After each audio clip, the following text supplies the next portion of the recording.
This, of course, is our beautiful sun, and of course, you get to see this every single day. Or at least for the next 5 or 6 billion years or so. But have you ever wondered what it may actually look like from different planets in our solar system? Let's find out in this video, and welcome to What the Math.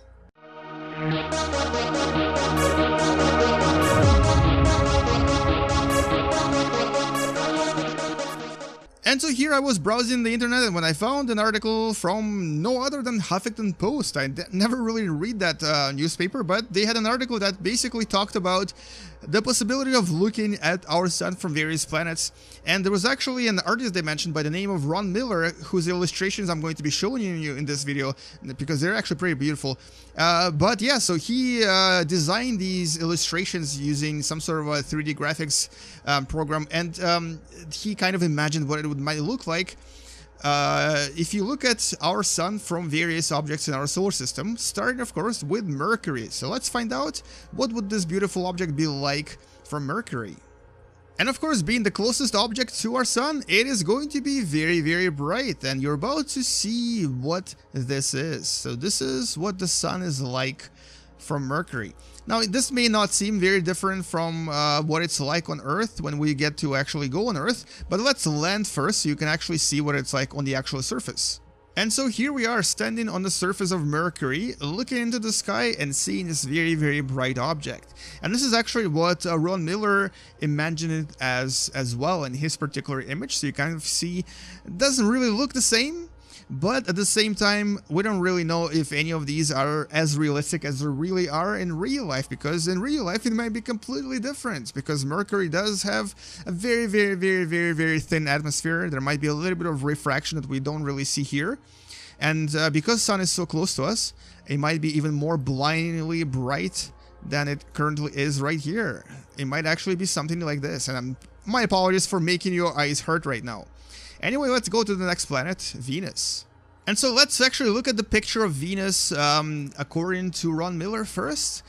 And obviously it looks a lot more beautiful than I think we'll be able to simulate, but this is what we have. Look at the beautiful corona around Venus, formed by the very thick atmosphere that it has on the surface. Alright, so sun from the surface of Venus is going to look this way. And this is essentially surface of Venus in this game. Not particularly exciting, but the reason why you don't really see the sun is because it's actually diffracted by the extremely thick atmosphere. It is essentially everywhere and nowhere. The atmosphere is very, very, very thick. And on top of that, 90% of sunlight actually reflects from the upper atmosphere of Venus. And so you only get to actually see sunlight. I don't even know where the sun is actually. And there it is. It was right above us. You only get to see sunlight if you are essentially in the upper atmosphere. But anywhere below, it will be kind of a very interesting appearance. Something that is possibly very similar to this. Now we're going to skip Earth and go directly to Mars. And as you can probably imagine, on Mars, sun doesn't really look that different from what it would be on Earth. The only difference, of course, is that the atmosphere here is a little bit thinner. And so the actual sunlight penetrates Mars much easier, so it is a little bit brighter. And I'm going to actually show you what it looks like when it's a little bit closer to the horizon. And here we go. So this is what the sun would look like very close to the horizon of Mars. Now, you still kind of actually see a lot of the stars, even when it's, you know, brightly lit by the sun, because obviously there's just not enough of atmosphere to refract sunlight. But it is there, so there is obviously a little bit of atmosphere that's showing, which is why we kind of see this kind of a atmospheric-like effect here. And let's go through this again. And also look at the picture from Ron Miller as well, and nighttime.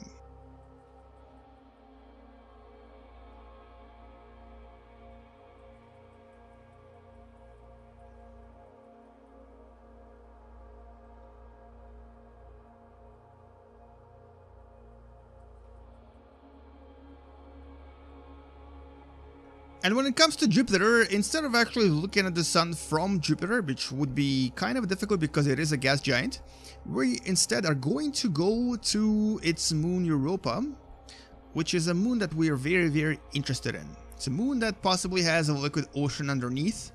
Very, very likely, actually. Almost 100% sure. And where there is a liquid ocean, there is maybe life. And now, if we look into the skies, well, first of all, we actually see another moon of Jupiter, which is Io. But we also will see the sun. Now here, because there is actually very, very little in terms of atmosphere, almost none actually, it will be very bright.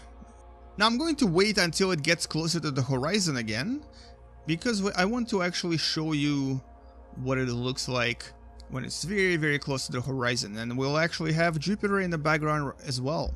So here, it is actually a lot less bright than it would be from Earth, because when it comes to brightness, it is actually inversely proportional to the distance, but at the same time, it has to be, in a sense, squared.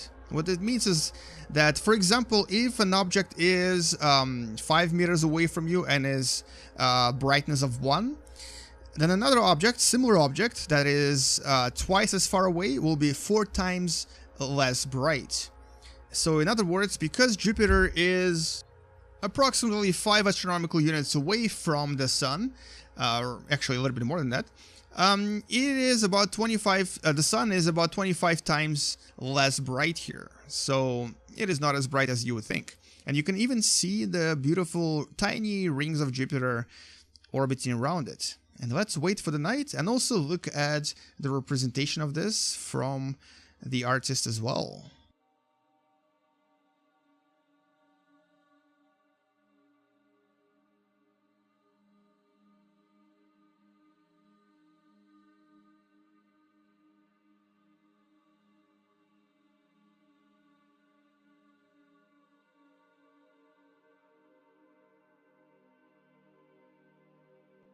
Now, Ron Miller's representation of Saturn is actually very, very beautiful. I don't think I can do a good job here, but I'm going to try. He's actually taking a look at it from Saturn, and this is kind of what his picture looks like.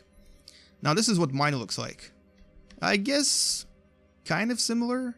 Not really. His is more beautiful.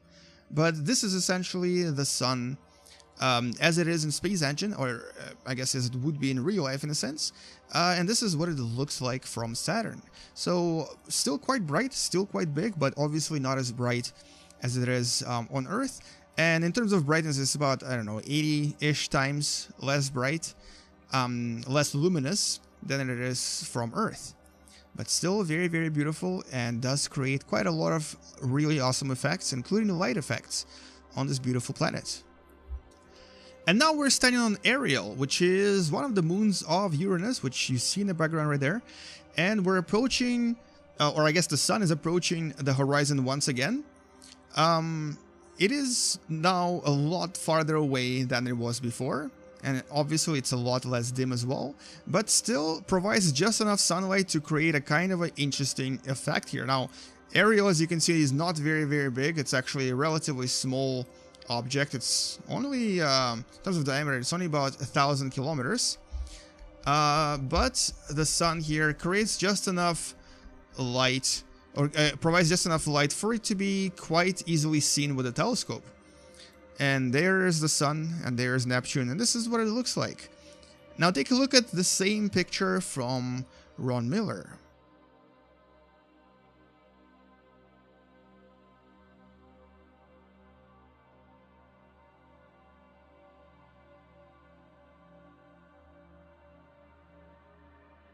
Alright, moving on, and the next object is of course Neptune, and here we're going to go to the moon known as Triton. Now, interestingly, Triton actually has a bit of an atmosphere, so there's a bit of an atmospheric effect, and I can actually show you the effect a little bit better if I go a little bit higher first. And you might even see the clouds if we get lucky. Maybe not clouds. But anyway, so there is the Sun. Oh, there was a cloud right there. Hey, there is Neptune. And this is what it may look like from Triton. Now, Triton is a relatively interesting satellite because it actually spins in a completely opposite direction from everything else in this particular system, which is why we think it was captured by Neptune a long time ago. So it's technically not from here. And one day it's going to collapse and smack into Neptune, but not anytime soon. Nevertheless, it's a very beautiful looking moon, and the sun here creates a very beautiful effect. But now take a look at the same effects and the same picture by Ron Miller.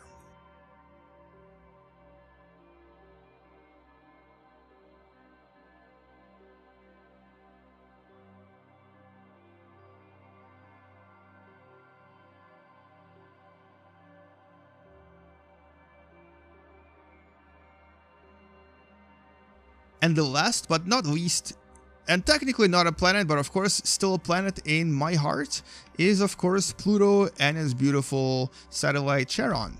Now I'm going to try to recreate the same thing that you see on a screen right now, and this is essentially what his beautiful photo looks like, and this is what mine is going to be.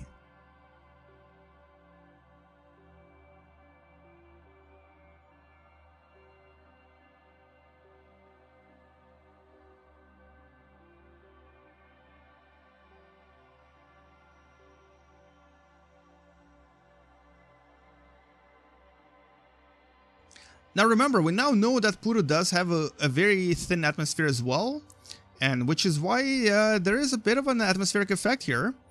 And there is our beautiful sun, still quite bright, still, I guess, a little bit warm. Not as warm as you would expect it to be on Earth, of course, but warm nevertheless. And there on the horizon you also see Charon, which of course doesn't look as beautiful as in the picture by Ron Miller, but this is the best we can do in this game.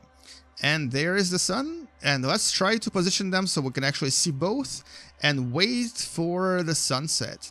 And anyway, that's all I wanted to do in this video. Hopefully now you know a little bit more about how things look in our solar system from a certain location, and specifically here we're talking about the sun, of course. Thank you for watching, and if you haven't subscribed yet, don't forget to subscribe and share this video if you actually enjoyed it and want someone else to see it. Like this video if you liked it, and I'll see you guys in the next video. It's now nighttime, we need to escape and go home to our planet Earth. Game you later, and as always, bye bye.